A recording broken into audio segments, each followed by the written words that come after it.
जळगाव जामोद नगर परिषदेवर भाजपाचा झेंडा. भाजपाचे नगराध्यक्ष पदाचे उमेदवार गणेश दांडगे यांचा दणदणीत विजय. अनिल भगत, जळगाव जामोद. जळगाव जामोद नगर परिषद सार्वत्रिक निवडणूक 2025 चा निकाल आज 21 डिसेंबर 2025 रोजी जाहीर करण्यात आला. तर जळगाव जामोद नगर परिषद निवडणुकीमध्ये आमदार डॉक्टर संजय कुटे यांच्या मार्गदर्शनात भाजपाला विजय मिळाला आहे. नगराध्यक्ष पदाचे उमेदवार गणेश दांडगे हे 7,580 मत घेऊन निवडून आले आहेत. त्यांनी अपक्ष उमेदवार संजय पारवे यांचा 1,168 मतांनी पराभव केला.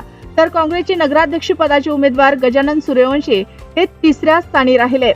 तर 10 प्रभागातील 21 सदस्यांपैकी 9 सदस्य भाजपाचे निवडून आले आहेत. त्यामधील काही सदस्य मोठ्या फरकाने निवडून आले आहेत. त्यामुळे नगर परिषदेची निवडणूक भाजपाने एकतर्फी जिंकल्याचे दिसून येत आहे.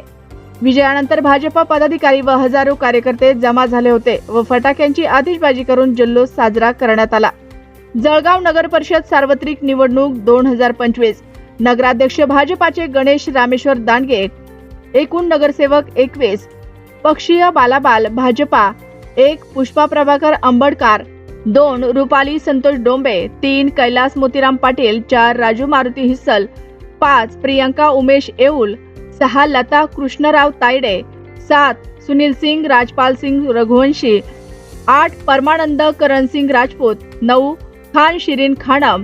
नगराध्यक्ष पदाचे गणेश रामेश्वर दांडगे यांच्यासह भाजपाचे 9 उमेदवार विजयी झाले. काँग्रेस विजयी उमेदवार 1 फरजाना बी सय्यद अफरोज, 2 वैशाली निलेश तायडे, 3 मीना राजेश सातव, 4 संगीता विलास भरसाकळे, 5 समीना परवीन शाकीर. AIMIM चे 2 उमेदवार विजयी झाले. 1 वाजिदा अंजुम अब्दुल जहीर, 2 शेख गुलाब शेख भिकारी. वंचित बहुजन आघाडी पुरस्कृत 1 उमेदवार विजयी झाले. 1 मोहम्मद सलीम मोहम्मद शबीर. राष्ट्रवादी शरदचंद्र पवार पक्षाचे 2 उमेदवार विजयी झाले आहे. 1 खान इरफान हमीद आणि 2 सिद्धार्थ गजानन हेलोडे हे विजयी झाले आहेत. राष्ट्रवादी अजित पवार पक्षाचे एकमेव उमेदवार विजयी झाले. 1 मोहम्मद अतिकुर रहमान मोहम्मद. तर समाजवादी पार्टीचे सय्यद नफीस सय्यद शफी हे एकमेव उमेदवार निवडून आले आहेत. मतमोजणी शांततेत पार पाडण्यासाठी जळगाव जामोद ठाणेदार नितीन पाटील यांनी कडेकोट बंदोबस्त ठेवला होता.